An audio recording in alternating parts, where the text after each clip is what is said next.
नमस्कार। दिव्य योग आश्रम की तरफ से मुंबई के निकट पीताम्बरा देवी यानी माता बगलामुखी मंदिर का निर्माण होने जा रहा है। आपसे सहयोग की अपेक्षा रखते हैं। अगर आप सहयोग करना चाहते हैं तो आप बैंक ट्रांसफर, पेटीएम या यूपीआई के द्वारा दान कर सकते हैं और यह दान इनकम टैक्स के आयकर धारा एटीजी के अंतर्गत टैक्स में छूट का लाभ भी ले सकते हैं। इसके बारे में अधिक जानकारी नीचे डिस्क्रिप्शन में दी गई है। इसके अलावा मुंबई के निकट वज्रेश्वरी में 2 दिन का पंचांगुली साधना शिविर संपन्न होने जा रहा है। इसमें 1.25 लाख मंत्र से लेकर 5 लाख मंत्र का अनुष्ठान होगा। यह साधना उन लोगों के लिए बहुत जरूरी है जो आध्यात्मिक क्षेत्र में हैं, जैसे कि एस्ट्रोलॉजर हैं, ज्योतिष हैं, रेकी हीलर हैं, प्राणिक हीलर हैं, जो पूजा पाठ के क्षेत्र में हो, आध्यात्मिक उपचार करते हों या फिर किसी भी पद्धति से प्राकृतिक उपचार करते हों। इस तरह के लोगों के लिए यह साधना बहुत ही आवश्यक है, क्योंकि जब आप कोई निर्णय लेते हैं तो आपका सभी प्रकार का निर्णय अचूक साबित होता है। अगर आप इस साधना में प्रत्यक्ष आकर सीखना चाहते हैं तो नीचे डिस्क्रिप्शन में लिंक दिया है, वहां से इस साधना में भाग लेने के लिए फॉर्म भर सकते हैं। नमस्कार, दिव्य योग आश्रम की तरफ से आपका हार्दिक स्वागत है। आज हम श्री वत्स मुद्रा की चर्चा करेंगे और जानने की कोशिश करेंगे कि आकर्षण क्षेत्र में इस मुद्रा का उपयोग क्यों किया जाता है। श्री वत्स मुद्रा की चर्चा करें तो श्री वत्स मुद्रा भगवान श्री कृष्ण की पूजा में उपयोग किया जाता है। भगवान श्री कृष्ण की पूजा में जितने भी भगवान श्री कृष्ण के रूप हैं उनमें उपयोग किया जाता है।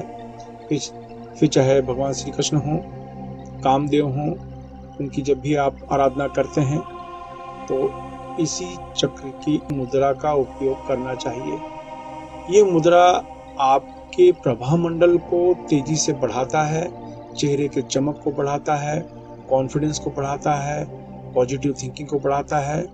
ये जो चेहरे का जो चमक होता है यही एक प्रकार की आकर्षण शक्ति होती है।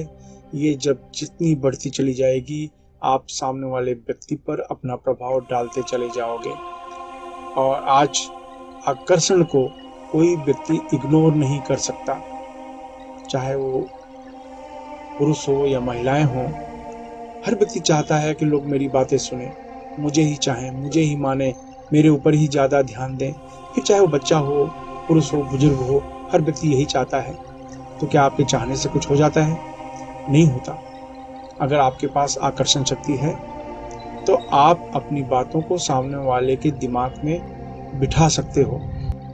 आप मार्केटिंग क्षेत्र में सफल हो सकते हो, भाषण के क्षेत्र में सफल हो सकते हो, वाक कला जिसे कहते हैं उसमें आप सफल हो सकते हो। तो ये जो श्री वत्स मुद्रा है, भगवान श्री कृष्ण के जितने भी रूप हैं उन रूप की पूजा में श्री वत्स मुद्रा का उपयोग करना चाहिए। आप पहले से ही भगवान श्री कृष्ण की पूजा आराधना कर रहे हैं तो आप ये मुद्रा को जरूर जोड़ें। तो इसी मुद्रा को समझने के लिए जानेंगे इसका अभ्यास कैसे करें। ये 5 मिनट का अभ्यास है। 5 मिनट का अभ्यास करें। अभ्यास करने के बाद आप भगवान श्री कृष्ण की जो भी आप पूजा, व्रत, उपवास जो भी आप कर रहे हैं फिर वो करें, लेकिन 5 मिनट आप जोड़ दें। और वो जो 5 मिनट आप जोड़ेंगे वो क्या करेंगे, इसके लिए एक सामान्य कमरे में बैठ जाएं या घर के मंदिर में जहाँ भी आप भगवान की पूजा करना चाहते हैं आप वहाँ पर करिए। और ये करने के पहले 5 मिनट का जो अभ्यास है वो ये है कि आराम से बैठने के बाद अपने दोनों आंखों के बीच में ध्यान दें, यानी जगह पर ध्यान दें और श्री वत्स मुद्रा लगाएं। देखिए श्री वत्स मुद्रा इस तरह की होती है। ये छोटी उंगली देख रहे हैं, पहली और आखिरी उंगली, इसको ये देख रहे हैं ऐसा, ये देखिए इसको ऐसा या फिर ऐसा। सिंपल है, आप देख लीजिए। इसको ऐसे भी मुद्रा लगा सकते हैं और ऐसे भी लगा सकते हैं। ये मुद्रा आप लगाइए, आप देख लीजिए, फिर से मैं दिखा रहा हूँ। सिंपल है। बीच की दोनों उंगलियों को मैंने दबा लिया है अंगूठे से, उसके बाद मैंने इसको ऐसे किया और या फिर ऐसे किया, जैसा भी आपको लगे आप देख लीजिए। तो ये मैंने मुद्रा लगाई। मुद्रा लगा के आंख बंद किया, दोनों आंखों के बीच में ध्यान देते हुए 10 बार मैंने प्राणायाम किया, यानी जोर से सांस खींची, जितनी देर तक हो सके रोक कर रखा। फिर जब दम घुटने लगा तब मैंने सांस छोड़ दिया। इस तरीके से 10 बार मैंने प्राणायाम किया। करीब 4-5 मिनट का समय लगेगा और बस हो गया। यानी ये मुद्रा लगाने के बाद अब आप भगवान श्री कृष्ण की जो पूजा कर रहे हैं, आराधना कर रहे हैं, वो आप करिए, आपको बहुत जबरदस्त लाभ मिलेगा। आपके सोचने में परिवर्तन, कहते हैं ना कि जो सोच है यही इंसान को जवान बनाती है और यही इंसान को बुजुर्ग बनाती है। आपके सोच में परिवर्तन होगा, आपकी थिंकिंग में परिवर्तन होगा। तो ये जो आप मुद्रा देख रहे हैं, ये मुद्रा अगर आप भगवान श्री कृष्ण की पूजा नहीं भी कर रहे हैं तो भी ये रोज 5 मिनट आप मुद्रा लगाएं तो चेहरे पर चमक बढ़ती है, कॉन्फिडेंस बढ़ता है, एक तेज बढ़ता है। आपको ऐसा लगता है कि मैं हर व्यक्ति को सेटिस्फाई कर सकता हूँ, किसी भी व्यक्ति से मैं बात कर सकता हूँ। आपके अंदर जो हीन भावना है वो सब खत्म होनी शुरू हो जाती है। नॉर्मली क्या होता है, अगर आपके अंदर हीन भावना है तो 4 व्यक्तियों के सामने आप अपनी बातों को नहीं रख सकते, आपकी हिम्मत ही नहीं होगी।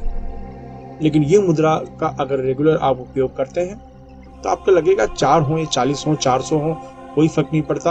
आप अपनी बातों को पूरे कॉन्फिडेंस के साथ सामने रखते हैं। ये जो कॉन्फिडेंस है ये आपको आगे ले जाता है। तो आप ऐसे अभ्यास करें और आप देखिए आपके जीवन में परिवर्तन कैसे आता है, आपको बहुत बहुत लाभ मिलेगा। तो आप चाहे भगवान श्री कृष्ण के उपासक हैं, कामदेव के उपासक हैं, नहीं भी हैं, तो भी ये मुद्रा खाली 5 मिनट लगाइए। यह आपकी सोच को परिवर्तित करता है, थिंकिंग को पॉजिटिव बनाता है। तो इस तरीके से आप इस मुद्रा के द्वारा अपने जीवन में लाभ उठा सकते हैं और बहुत ही ज़्यादा लाभ उठा सकते हैं। आशा है ये मुद्रा आपके जीवन में काम आएगी। बस मेरी तरफ से एक ही इच्छा होती है कि अगर आपको लाभ मिले तो आप किसी न किसी रूप में किसी सामने वाले व्यक्ति का मदद करें। धन्यवाद।